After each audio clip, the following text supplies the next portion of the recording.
How is everybody doing today?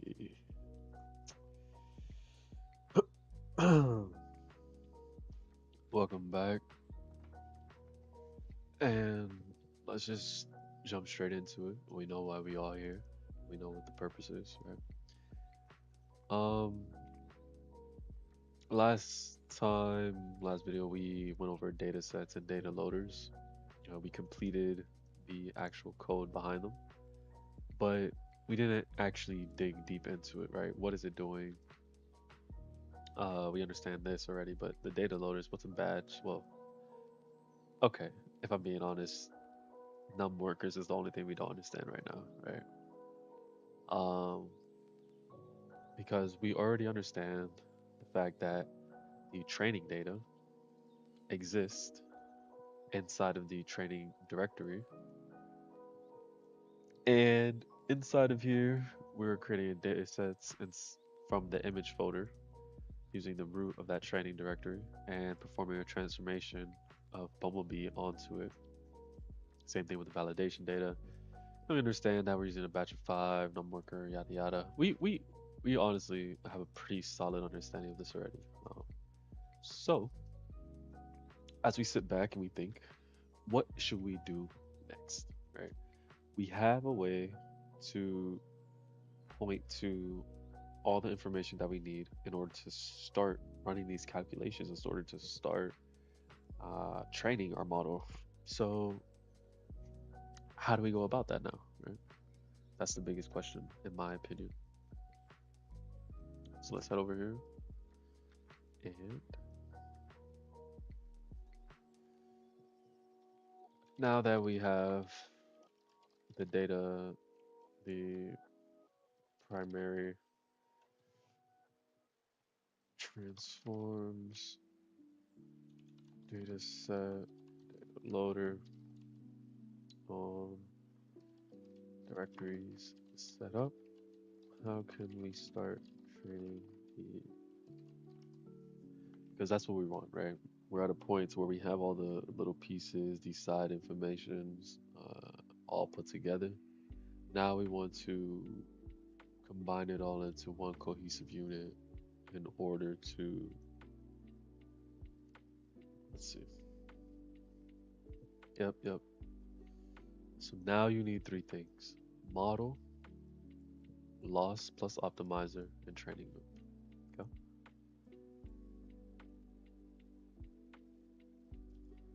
So looking at this, extremely laggy right now for some reason. So looking at this, what is the model? First of all, let's decide if we want this to live inside of our training file or not. To me, just to start off, right, just because we are learning the structure of it, I'm not really too focused on optimization. We just want to get it working. So this model that we need to make is going to live inside of our training.py folder, just for ease of use. So let's kind of break down what the model is, what a model is, what's it doing, and is a deterministic mathematical function, right? So it determines something based off a mathematical function defined by parameters, weights and biases that map an input tensor to an output tensor. Okay. So to me, I look at that definition and I say, what are you talking about? So, as always, let's really look into what a deterministic mathematical function is.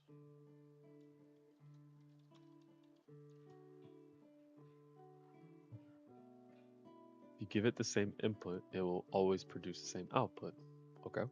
So if we're saying x plus 2 equals y, if you give it 4, it'll always produce 6. Okay. Understood. So output equals model input. Output equals the model, and then inputting, which I would assume is the tensor, the picture, right? That's being used. Same output. Okay. Model is not a branching logic machine. It's a massive composite function built from linear algebra and fixed nonlinearities. Changes the function because it modifies parameters delta, right? But at inference time with fixed weights, the function is deterministic. Okay. So let's make sure.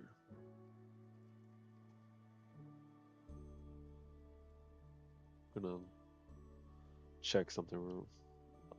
Want to make sure the music's not too loud really quick. Not very sure. Um,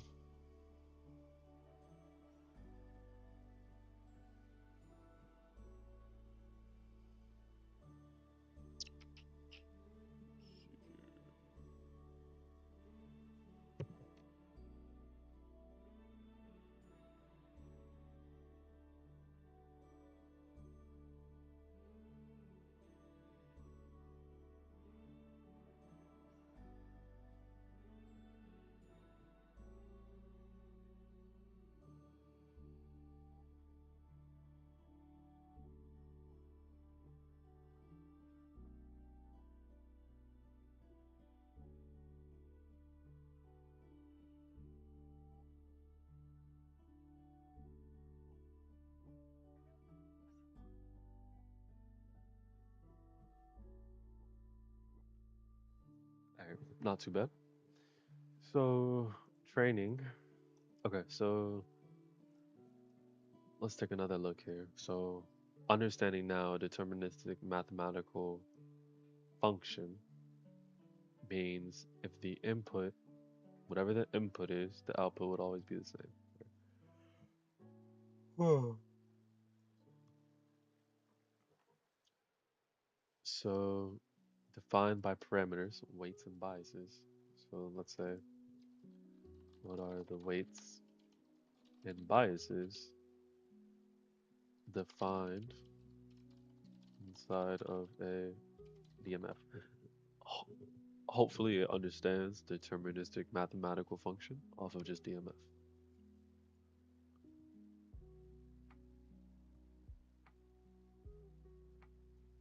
Inside the deterministic function that gets multiplied and added to the input so the output changes. They are the only part of the network that can change during chaining. Every neuron in every layer computes input times weight plus bias. How strongly each input dimension influences the output. Okay, so you're weighting the input and then you add it plus the bias. Okay. So depending on what we decide to weigh the input as is how that works.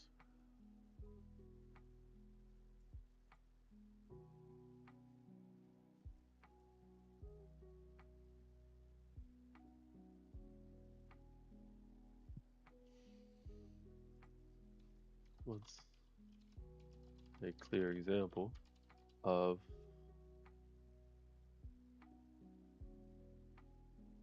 a weight by let's see if we can get a single pixel from a grayscale image. So out of your 224224 normalized grayscale image, you have a single pixel. Now x equals 0.8, which is I guess the mean of or the I don't know what this is the intensity, which goes from 0 to 1. It has a weight of 2, bias of -1. The neuron computes y equals the x, which is the input tensor, times the weight plus b. So you're saying zero point 0.8 as that pixel, the brightness of it, times 2 plus -1, so -1, which equals 1.6, minus 1, which is zero point 0.6. So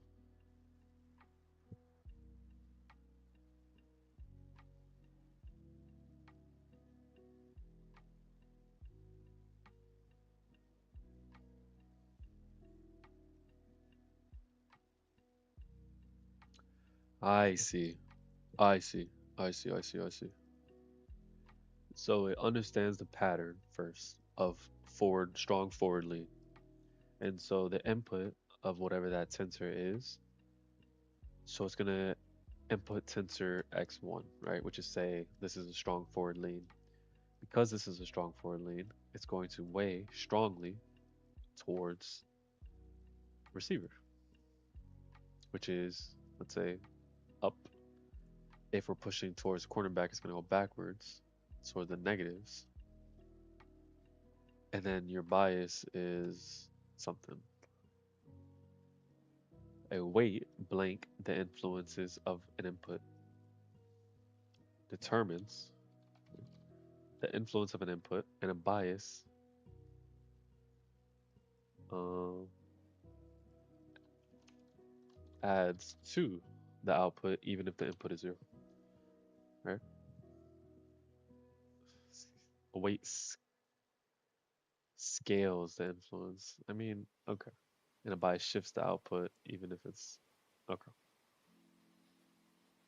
Mathematical. So scaling is multiplying, shifting is adding. Understood. If we're being exact, the distinction is crucial. Okay. So let's come here, take some notes. So first and foremost, we're looking at uh weight scales the input bias, shifts the total output, the meaning, right? Not meaning, that's not the word we're looking for. What are we looking for? The impact of the input, while bias shifts the total output. Um, yep,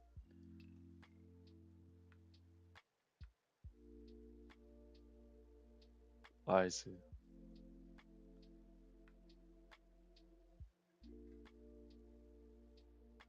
Input x equals 0, so there's gonna be 0, y equals -2. The thing is, though, what is the one result encodes the exact conceptual meaning of a bias. Even when the input provides no signal, the neuron can produce a non-zero output because the bias shifts the value. With the model being forced to output zero whenever the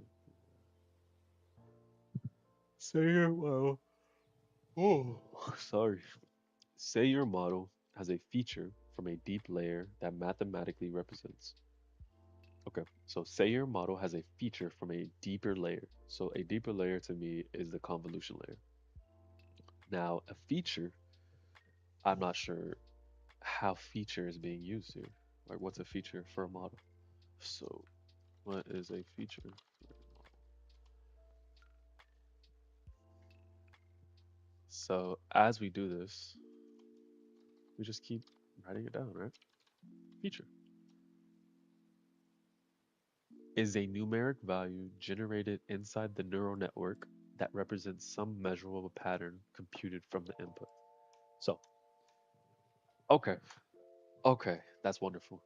So, right now we're saying a feature is a numeric value generated. So, a feature is negative infinity to infinity inside the neural network that represents, so this negative infinity to infinity number represents some measurable pattern, whether it be upright torso or forward lean, computed from the input being the tensor. Right? It is not a label, which will be, um, cornerback receiver. It's not a rule, it's not a concept, just a number, the network computed. So, raw to feature progression. Input is pixel intensities. This is regarding the RGB, the height and the width. After the first convolution, the tension becomes 64 because we are um, having the height and width in order to look at the bigger picture, right? And move from just one pixel to what patterns are emerging out of these pixels.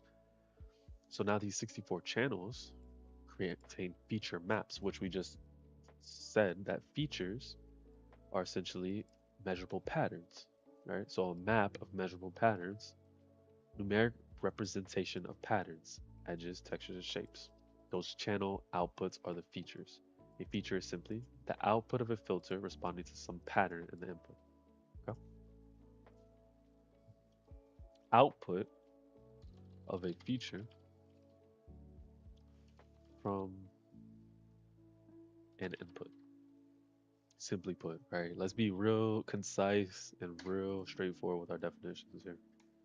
So here's a concrete wide receiver cornerback example. Say a filter, right? We say the filter is the convolution layers. Responds strongly whenever shoulders tilt forward, knee bend is visible, silhouette angle is sharp. That filter's response might be feature value, so x equals 0.92. 0.92 is the feature. I interpret it as forward lean only after inspecting how it behaves. So let's try this, right? So hypothetically, what I'm looking at now is if 0.92 is the feature value, is it linear to alterations to that feature? What I mean by that, if you have a slight forward lean versus a strong forward lean, will the numbers be zero point 0.92 and 0.97? Or is it 0.92 for your slight forward lean and then some random other number of 0.36 for your severe forward lean? Will they slightly create a completely random other number, or is it linear to the? I messed that up. But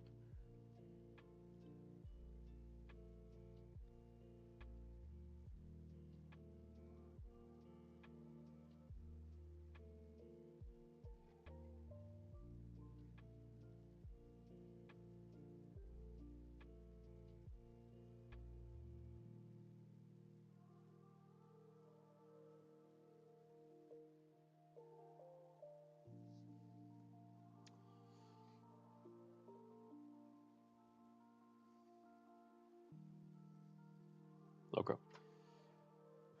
So for a single neuron, if it only did y equals x, which is the hold on. So y is lean.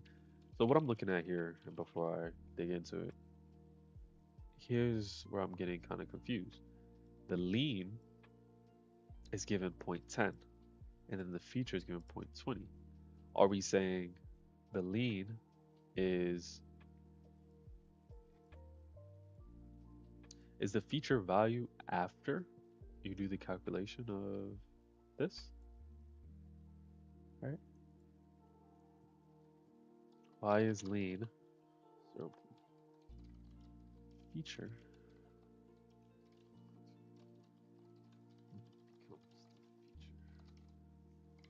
the feature. Lean is something in the image, a visual property that human recognizes. The feature is the numeric output of a learned filter. Yes, the model does not receive lean equals. It receives. Okay, that's what I'm understanding. So where are you getting 0.10 from? I was understanding the fact that it's some if the filter had a weight of 2.0. I see. So X, okay, it sees millions of pixels intensities that correlate to lean, and it feature is not a concept; it is a numeric correlate with the concept. Okay, so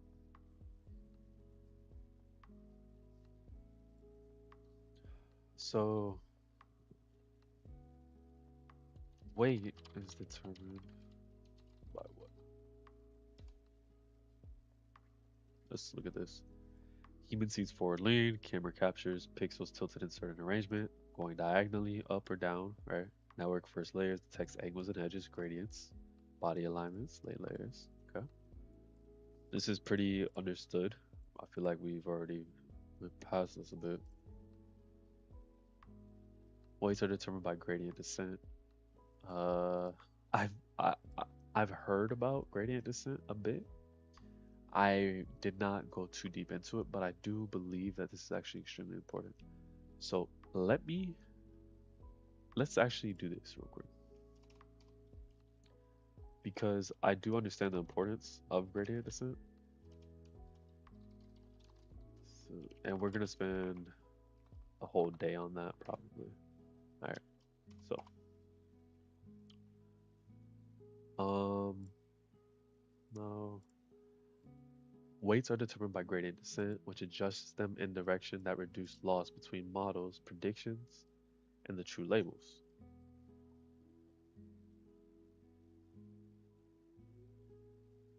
Okay. Model makes prediction. Compare prediction to label. Compute gradient. Update weights. Okay. So you're updating rates. The AI itself is updating its own weights. Okay. Suppose there is a feature value correlating with upright posture, right? And its feature value comes from first getting the lean and then producing a weight to interact with that lean X input from the tensor.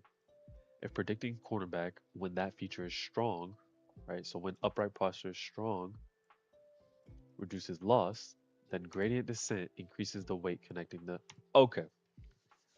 Okay. All right. Now we're getting into something. So if predicting cornerback, so it sees the sensor, it runs through all the filters, the convolution layers, it gets to the point where it says, this is a cornerback, I'm pretty sure, right?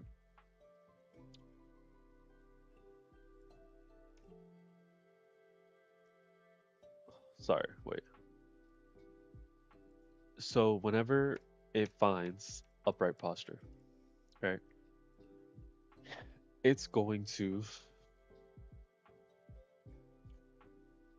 say, if I'm predicting cornerback,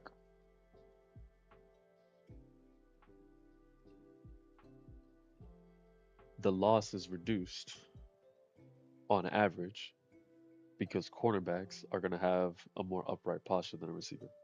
Yeah. Now, with that being said,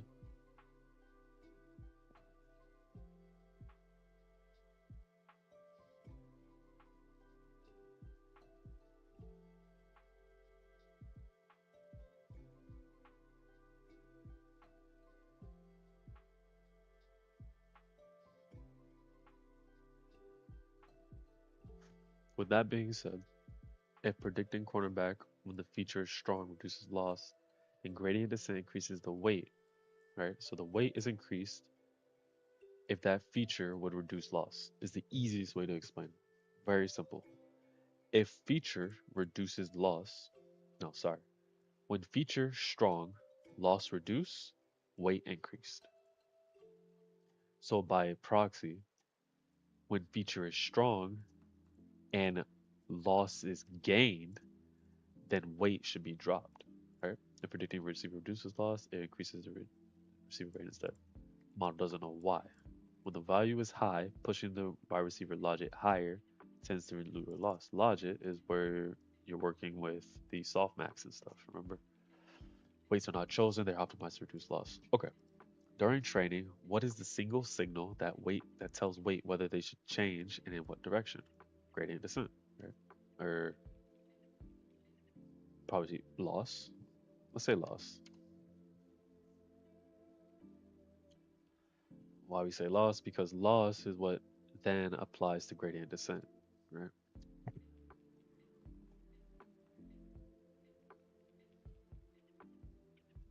Understood.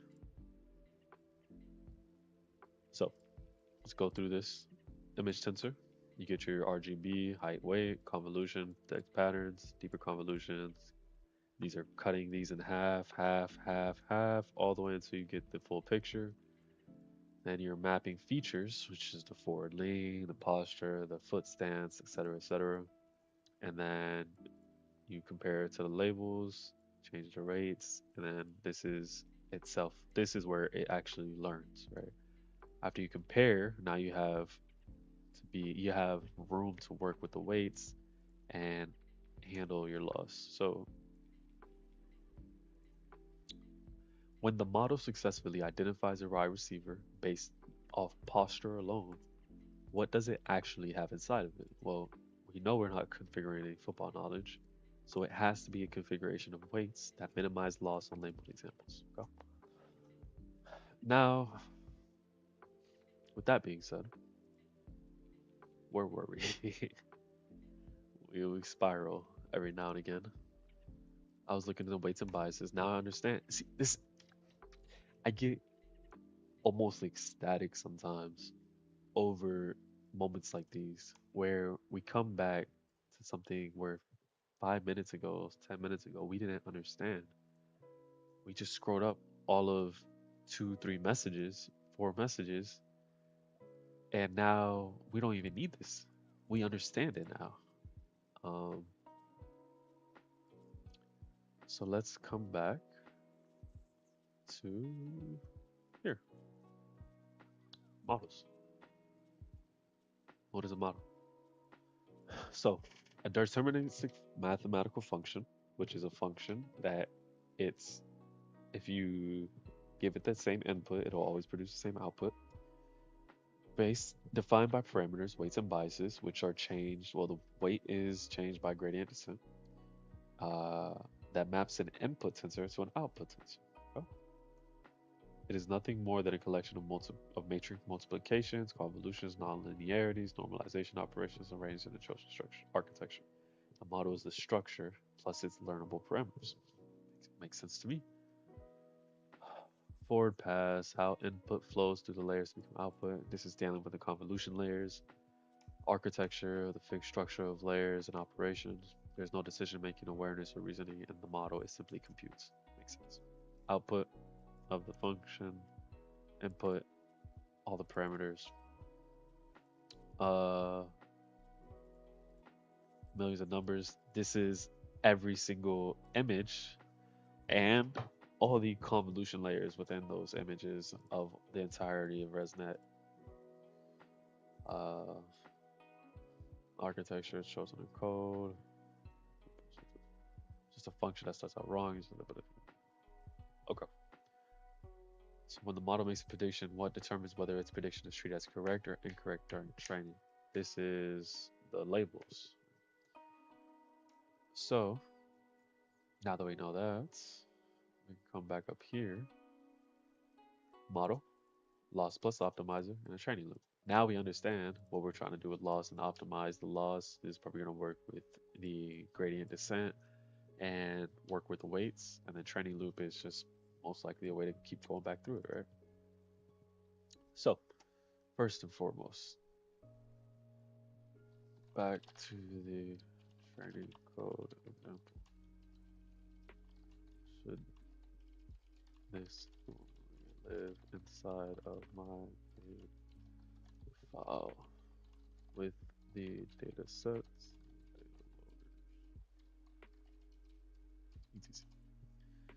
etc., etc.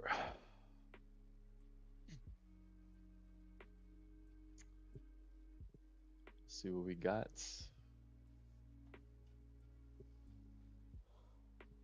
Perfect.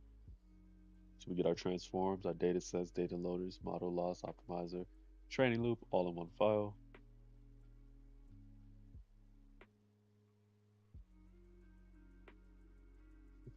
And this, sorry, I was reading in my head, but premature modularization will just give you more places to get confused. This is exactly what I was saying earlier. I don't want to start breaking down everything into all these different files when we don't even know how to get it to work, right? So in main pi, what section must be defined after the model is corrected? I'm not sure. Let's go back to that code. All right.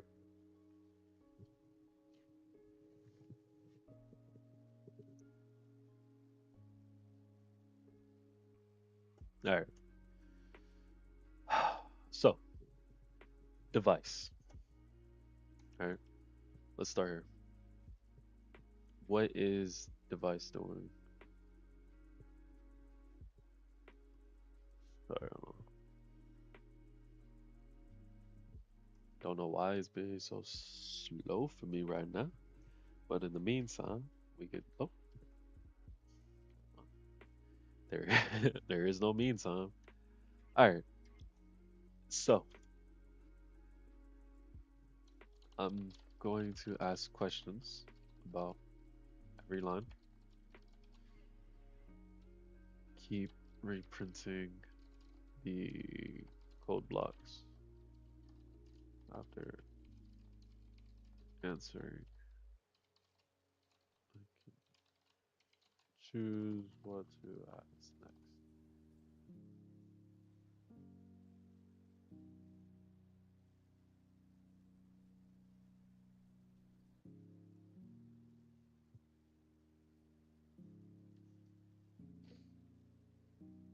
All right. So first and foremost, we need to figure out the device. First, actually, this import NN and Optum, I have no clue what they're talking about. So, as always, actually, no. Let's do it like this. What is this doing? Let's do it here. I don't want to keep having it print out all this code over and over again. We'll just do this side by side. So it pulls two submodules. So my terminology on programming isn't necessarily the best, right? Are these modules, submodules, libraries, whatever, right? So from here on, from the parent module, these are submodules. So import a module. You you can either import a module or you import submodules. Okay? Neural network building blocks, layers, activation, loss functions, and optimization algorithms. I don't know anything about optimization algorithms, so what are optimization algorithms?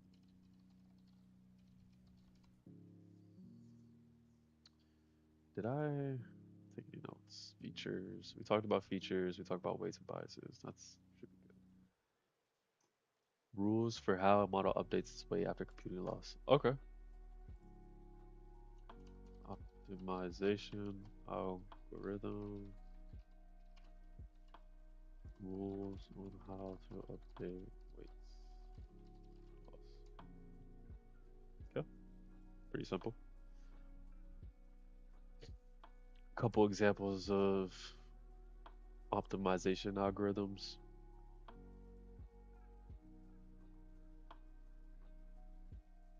Update model weights in that direction. Sorry, I need to do better speaking out loud. If the gradient tells you which direction, whether left, right, up, down, the error decreases fastest, then the optimizer's job is to design the architecture. No. Generate logics. No. This is the model's job, I believe, and then to update model weights in that direction. Yes. The model's weights. So let's say it's already 2. Minus the learning rate times the delta of the gradient descent or whatnot, and all these different. Okay, cool, cool, cool, cool. So we understand now what we're doing with this. This is for the neural network, and this is for the optimizer. So from torch, import NN and opt. So we're getting the neural network and we're getting the optimizer, and that's it. So we have that. Now device. Device equals torch dot device. So we're using the torch module and then the device function, right? I want to say that's a function, right? So torch dot device. What is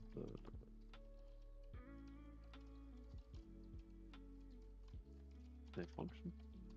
A module or a submodule?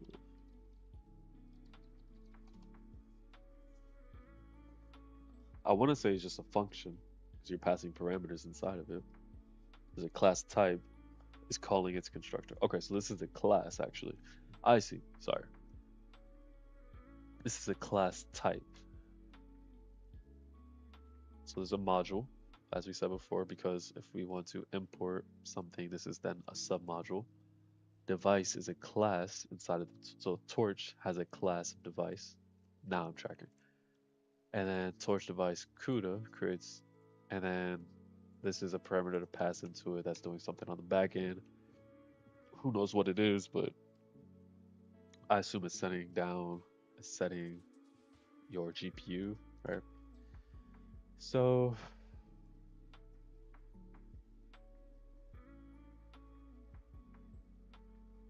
I see. So here, what we're doing is we're saying device. Let's say, yeah, let's say device equals torch dot device, right? And normally you take CUDA, right? Cool. If you have CUDA, if you don't have CUDA, then they're saying, what are they saying? CUDA, if you don't have CUDA, funny. If, then we're running torch.cuda that is available, right? So this to me then looks like a function because you're not calling a class here. This is a function, right?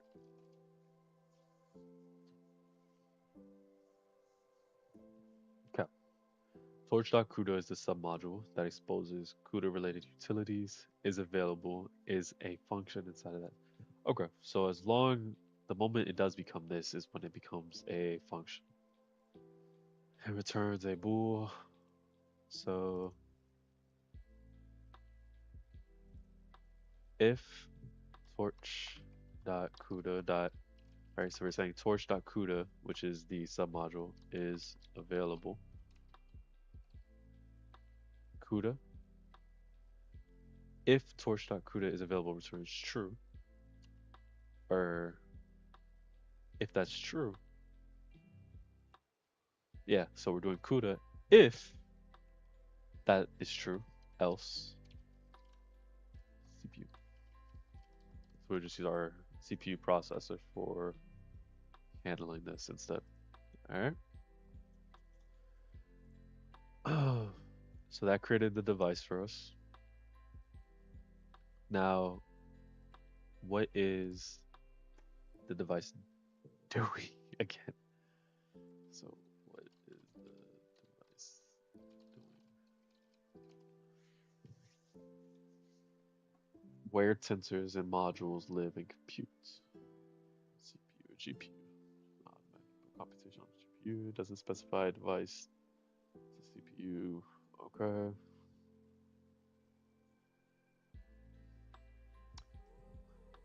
Um.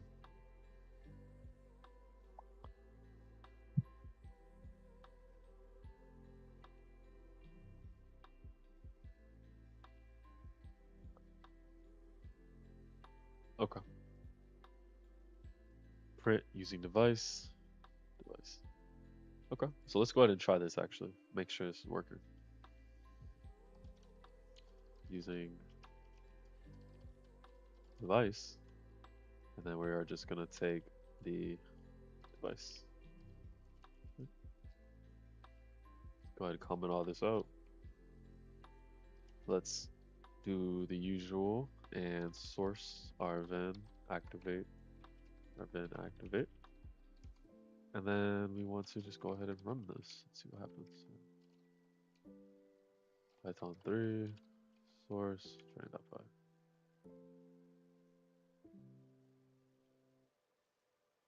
So,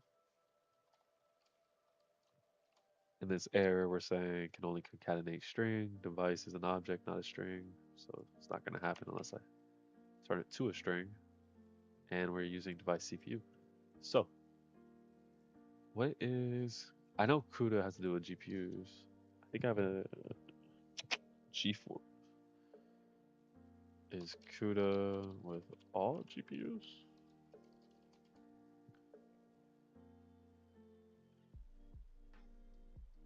So I do have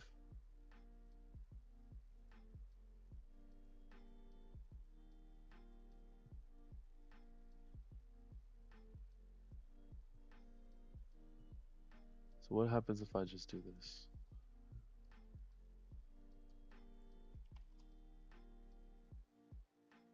So the logic, in my opinion, not necessarily. Print torch dot CUDA dot is available. False. So CUDA is not available. Um, so CUDA, for now we'll just use the CPU. It's okay. We will touch back on this later, but for now, we understand now that we're using the CPU because CUDA is not showing available. It's giving us false.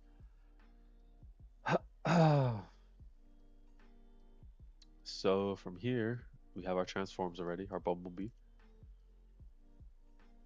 And then we need a transform for the val, but we not necessarily, right? We could just use bumblebee.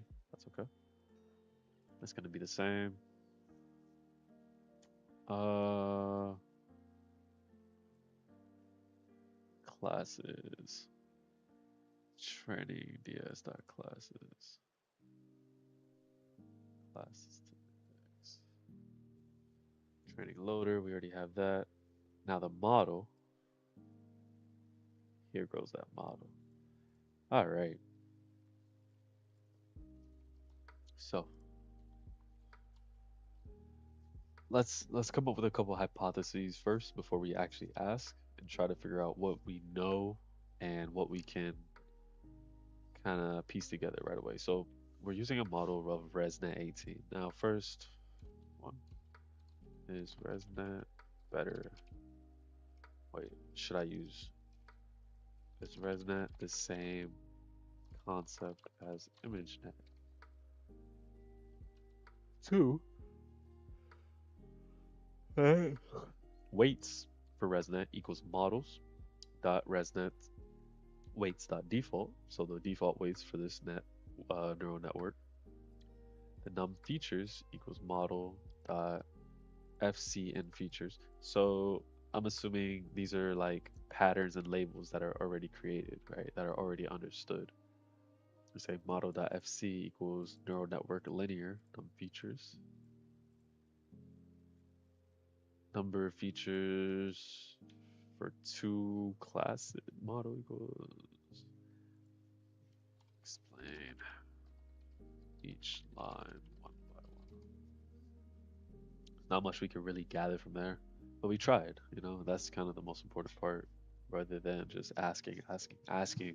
It's really important to take the second and think for yourself what it could be. Oh man. Okay. No. So ResNet is a neural network architecture, residual blocks. So, man, this is really turning into death by fire hose. There's so much sprawl throughout each concept. It's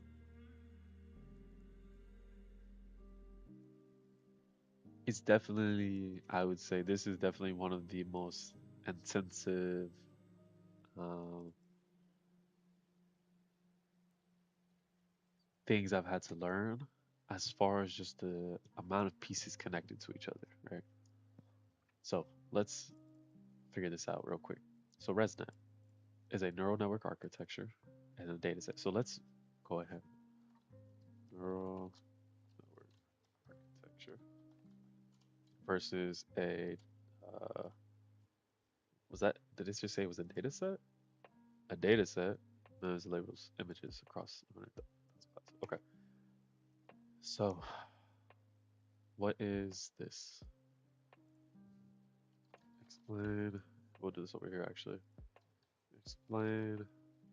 Actually, yeah. Explain.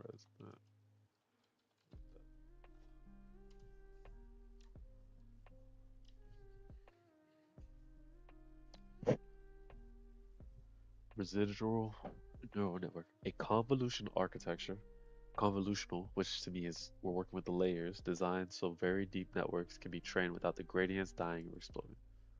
Okay. So, what is the alternative? How does a gradient die or explode? So, one of the important things is if you ever come across an idea and a reason for something to be that way, there has to be an opposing way to do it. There has to be a quote unquote wrong way that it used to be done, and there's a reason why this new way exists. And if you could understand the old way, why it wasn't efficient, why we don't use it anymore, the new way becomes implicit. It becomes implicit knowledge because you know what not to do, right? So let's think about it like driving a car. You don't have to. Why do we have brakes on a car, right?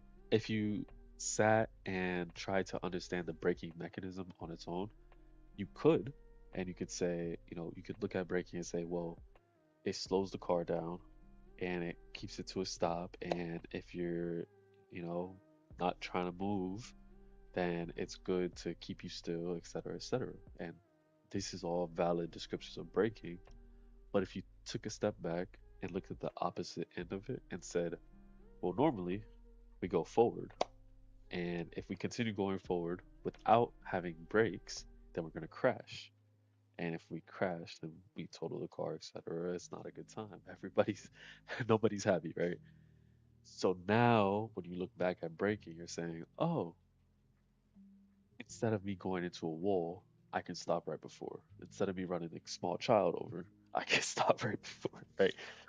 So there's a reason this ResNet was created. There's a reason it's set up the way that it's set up. So we need to figure out why it was like that. Oh, well,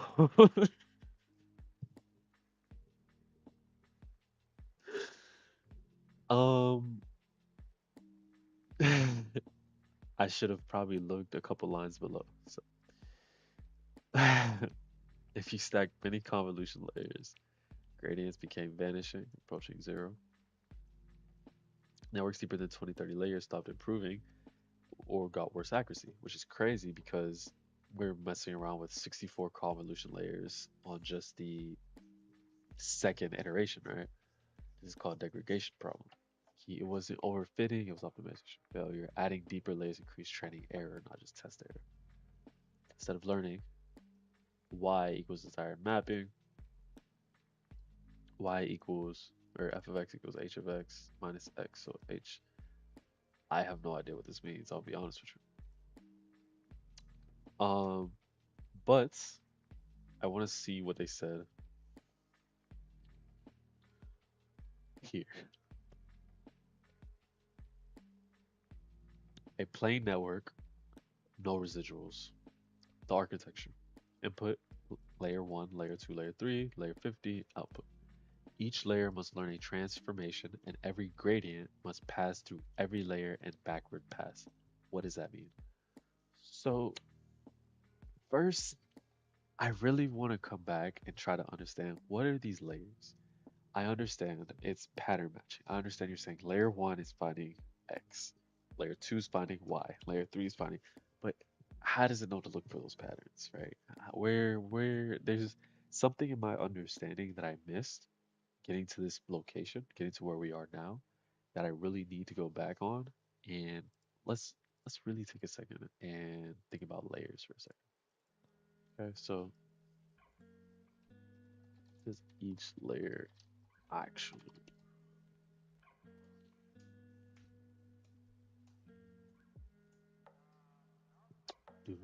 do? And then we're gonna take some time. Layers. I will say one thing though, is compared to like just the contrast of everything else, this is way too bright. Give me 1 second. I haven't messed around with Word in so long. How can I design Colors, page color. Let's do like the gray. That's better.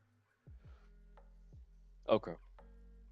So each layer applies a mathematical transformation, usually linear. This to me, this to me sounds like the cutting the height and width in half, and then pass the result through a nonlinear activation. So what is a nonlinear activation? Yeah.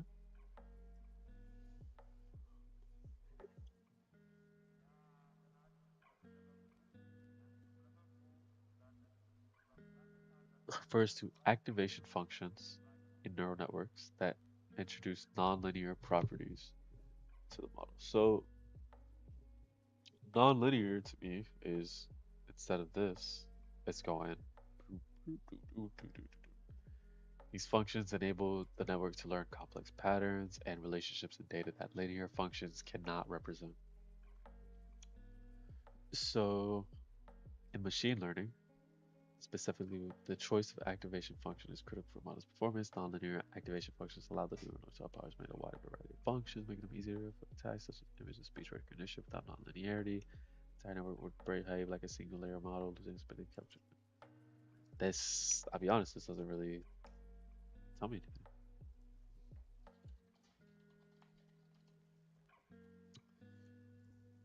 Let's see here. Hi, I'm a newbie. Exactly me. After some practice with NN, which we just learned is neural networks, and other stuff, I decided to go deeper into the math behind. However, I'm having some trouble understanding the purpose of activation functions such as sigmoid, which was what we saw here, and neural networks. I understand they're useful for normalizing the computation, but I don't get why they add nonlinearity, of course, because it's not linear. Another common function is, which as you can see, doesn't normalize the result.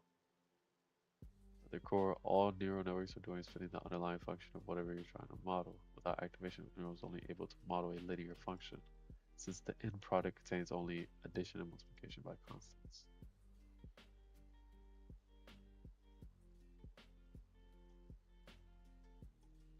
Uh,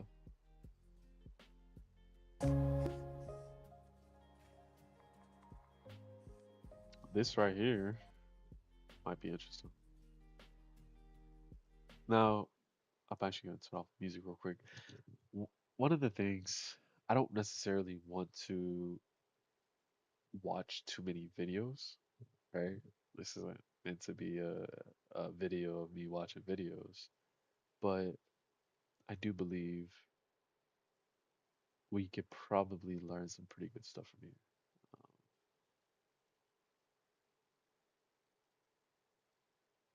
here. And I would like to probably, I mean, this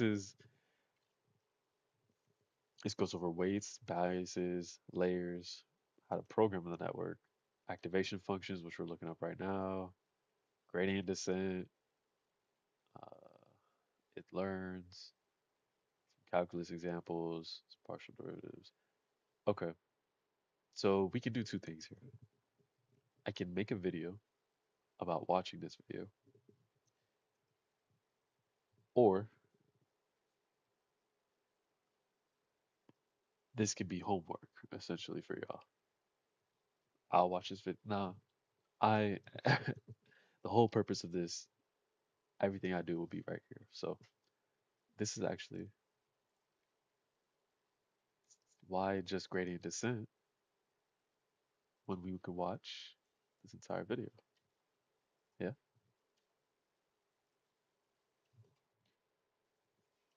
building a neural network. All right,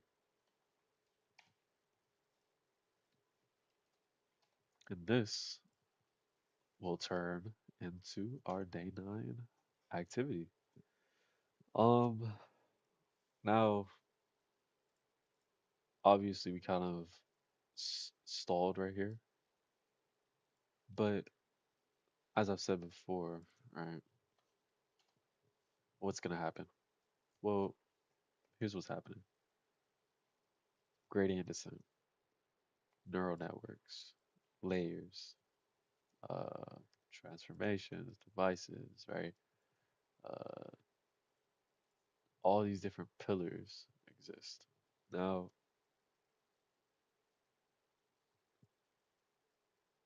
if you think about it, as they all kind of go this way, right? As you learn anything, it goes this way, goes this way, goes this way, goes this way, goes this way, goes this way, right? You get to a point to where eventually they're going to connect, and then this is going to connect, and this is going to connect, and this is going to connect, and this is going to connect, this is going to connect. And now you have this communication stream through all these different pillars linearly, and as you branch off, it'll connect to other pieces, other parts, etc., etc., etc. And eventually, what's going to happen is you have this web of knowledge that allows you to tackle anything in any way, shape, or form, right? Versus saying, I'm just trying to learn this and just have this, right? So while we're going slowly in that implementation, the important part is this.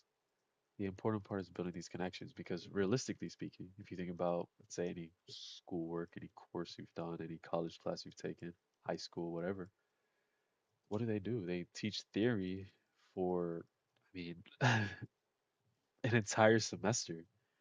So then finally the second semester rolls around or the end of the first semester and then you're working on a project. What we're doing instead is we're starting with the project and through the project we're learning the theory. So it's a lot more concise. It's a lot more we know what we need in order to develop. And that's how even now we can come look at this video and be like, oh shoot, this video has everything that we need because we've already dove into the project. So as we start learning this, we will know exactly what's important, what's not so far. It even has digit recognition, right? Oh no, that's not. Sorry, I was thinking about logits. But this is working. This is yeah. This is it right here.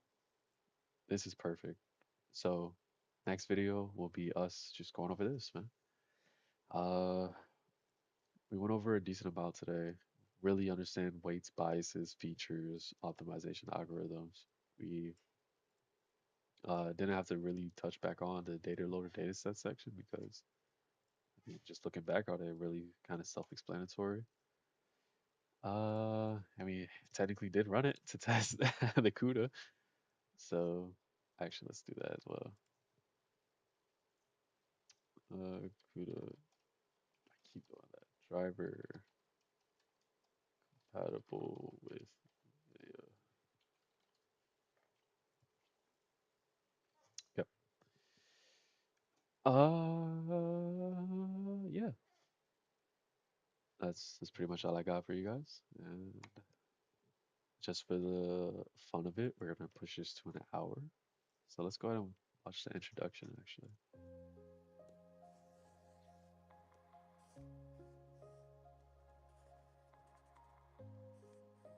For example, we've discovered a peculiar new fruit, which is purple and spiky with orange spots and extremely delicious. Strangely though, some of them seem to be poisonous and will give you a terrible stomachache. So let's examine a few of these fictitious fruit, and we can see that their appearance varies in two main ways: the size of their spots and the length of their spikes. We could try drawing a graph with their spots. Okay. Example, upright position for a cornerback. And we could call this more of a forward lean for the receiver. And the length of their spikes. We could try drawing a graph with the size of the spots on one axis and the length of the spikes on the other. Then we could collect a bunch of fruit and plot them all on this graph based on those attributes. With some brave volunteer fruit eaters, we'd label which were safe and which turned out to be poisonous. Now, if the result ended up looking kind of random like this, then the spots and spikes probably don't have much relationship with whether the fruit is poisonous or not, and we'd have to think of something else. But if the data turned out looking more like this, then we're in business. We could draw a little line here called a decision boundary and say that any So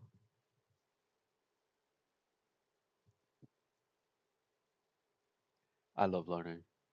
I'm not gonna lie to y'all. I love learning. I love these moments right here.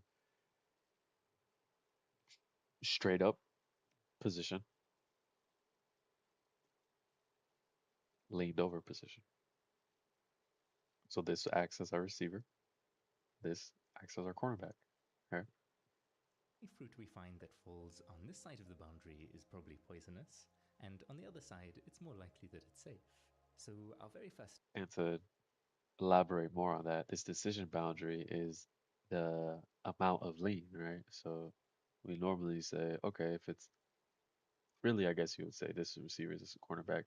We're saying, okay, after you reach a certain amount of lean here, then it becomes receivers. step is to create a simple network capable of determining exactly that. We have two inputs in our problem, the size of the spots and the length of the spikes, and So this could be forward lean, this could be foot position, there are also two possible outcomes, safe or poisonous. The way we'll cornerback, receiver. interpret these is if the first output has the highest value, then we're predicting that it's safe, but if the second output has the highest value, our prediction is that it's poisonous. Now, you might be thinking two outputs is quite extravagant. Why not just have one and say a positive value means safe and a negative value means poisonous? And we could definitely do that, but in future problems, there'll be more than just two possible outcomes, so it's helpful to have a separate output for each of them. Okay. These are okay. This is gonna be amazing. I can already tell. So let's wrap up for today and let's get back at it tomorrow, all right? Hope y'all have a wonderful rest of y'all night.